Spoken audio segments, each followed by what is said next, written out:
दोस्तों Mumbai metropolitan region यानी कि MMR, यहाँ पर कई सारे बड़े बड़े प्रोजेक्ट पर काम चल रहा है। इसी में से एक प्रोजेक्ट है एरोली कटाई एलिवेटेड रोड, जिसको कि मुंबई मेट्रोपॉलिटन रीजन में बनाया जा रहा है। इस वाले प्रोजेक्ट के तैयार होने से एरोली से NH48 और फिर NH48 से कल्याण सिंह रोड खेलगांव तक जाती है। बेसिकली ये नवी मुंबई को क्रॉस करती है। अभी जो मुंबई के सिलपाटा में ट्रैफिक जाम लगता है उसमें बहुत बड़ी गिरावट आ जाएगी इस प्रोजेक्ट के बनने के बाद। तो आइए आपको बताते हैं पूरा एरोली कटाई फ्रीवे प्रोजेक्ट के बारे में। गाइस आपको बता दें कि कल्याण डोंबिवली से नवी मुंबई थाने या फिर मुंबई जाने के लिए अभी वहाँ पे सिलफाटा रोड या फिर मुंद्रा बाईपास या फिर भिवंडी बाईपास सड़कों का यूज किया जाता है। लेकिन काफी हैवी ट्रैफिक मूवमेंट के कारण ये तीनों रास्ते ट्रैफिक से ब्लॉक हो जाते हैं। जो लोग डेली बेसिस पर कल्याण डोंबिवली से नवी मुंबई थाने जाते हैं उनको घंटों का समय लग जाता है, क्योंकि ट्रैफिक काफी ज्यादा जाम रहता है। तो इसी समस्या को सुलझाने के लिए MMRDA ने यानी कि Mumbai metropolitan region development authority ने सिलफाटा जंक्शन को अवॉइड करके एक नए रोड बनाने का डिसीजन लिया। आपको बता देगा इसकी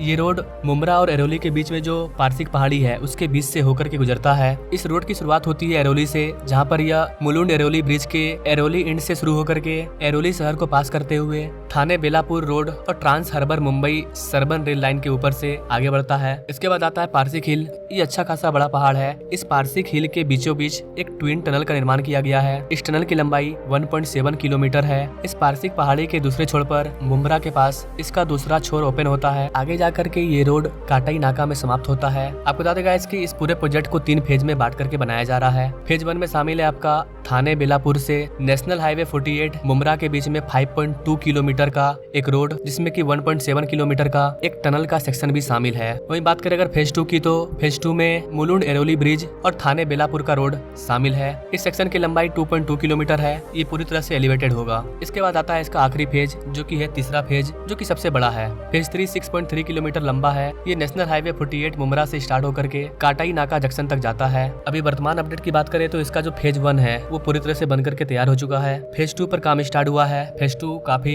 चैलेंजिंग होगा, क्योंकि यहाँ पर पहाड़ को काट करके टनल बनाया जा रहा है। वहीं फेज 3 में अभी कोई काम देखने को नहीं मिल रहा है। जब तक बाकी के बचे हुए ये दोनों फेज बनकर के तैयार नहीं हो जाएंगे तब तक इस प्रोजेक्ट का आम पब्लिक को फायदा नहीं मिलने वाला है। अगर इसके ग्राउंड अपडेट की बात करें तो यहाँ पर आप मुलुंड एरोली ब्रिज को देख पाएंगे। इसी ब्रिज से इस प्रोजेक्ट की शुरुआत होती है। इस मुलुंड एरोली रोड पर गर्डर इरेक्शन का काम लगभग पूरा हो चुका है। एरोली के पास लगभग एलिवेटेड ब्रिज का काम पूरा हो चुका है। बस इसके ऊपर अब फिनिशिंग का काम चल रहा है। इसके बाद एरोली स्टेशन के पास भी इसका काम काफी तेज गति से चल रहा है। यहाँ पर अभी पिलर वगैरह को बनाया जा रहा है। हार्बर सब अर्बन रेलवे लाइन और थाने बिलापुर रूट के ऊपर से यह रोड आगे बढ़ते हुए टनल की ओर जाता है। पारसिक पहाड़ के नीचे टनल का काम भी काफी तेज गति से चल रहा है। आपको बता देगा इसकी यह 1.7 किलोमीटर लंबा ट्विन टनल है। आगे ये मुंब्रा के इलाके में जाकर के ओपन होता है। मुंब्रा के पास इस टनल का दूसरा एंड समाप्त होता है। इसके बाद ये यहाँ से आगे बढ़ करके नेशनल हाईवे 48 तक जाता है। नेशनल हाईवे 48 के ऊपर से आगे बढ़ते हुए ये एलिवेटेड कॉरिडोर कटाई नाका तरफ जाता है। नेशनल हाईवे 48 के बाद ही इसका फेज 3 स्टार्ट होता है। फेज 3 के साइड में अभी काम स्टार्ट नहीं हुआ है। आगे जाकर के ये काम स्टार्ट होगा और कटाई नाका में जाकर के समाप्त होगा। ओवरऑल देखा जाए गाइस तो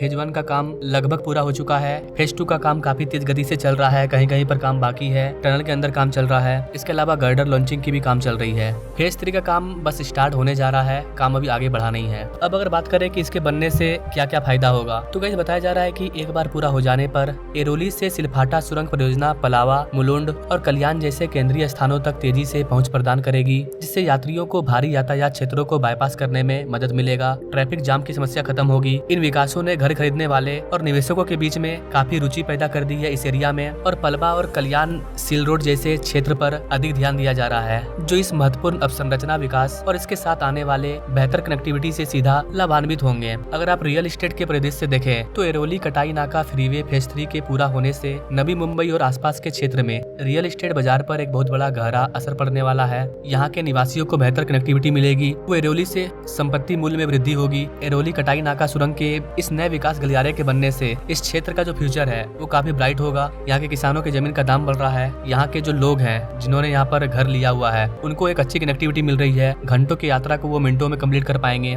लोगों का अगर समय बचेगा तो लोगों का लागत भी बचेगा, ईंधन की भी बचत होगी। बताया जा रहा है वर्तमान समय की तुलना में इस प्रोजेक्ट के बनने के बाद 30 मिनट समय कम हो जाएगा। तो देखा जाए तो कॉरिडोर तो काफी छोटा है, लेकिन इस एरिया के दृष्टिकोण से मुंबई, नवी मुंबई और आगे जाने के लिए काफी इंपॉर्टेंट है। लाखों नहीं करोड़ों की संख्या में यहाँ पर लोग रहते हैं। इसके बनने से इस रीजन के करोड़ों लोगों को फायदा होगा। बाकी आप इस प्रोजेक्ट के बारे में क्या कहना चाहेंगे? इसका फेज 3 का काम कब तक पूरा होगा, जो कि अब तक स्टार्ट भी नहीं हुआ है? आप अपने राय कमेंट बॉक्स में जरूर दीजिए और ऐसे ही इंटरेस्टिंग प्रोजेक्ट के बारे में जानने के लिए कमेंट कर सकते हैं, हमारे चैनल से जुड़ सकते हैं। मिलेंगे नेक्स्ट वीडियो में, तब तक के लिए जय हिंद।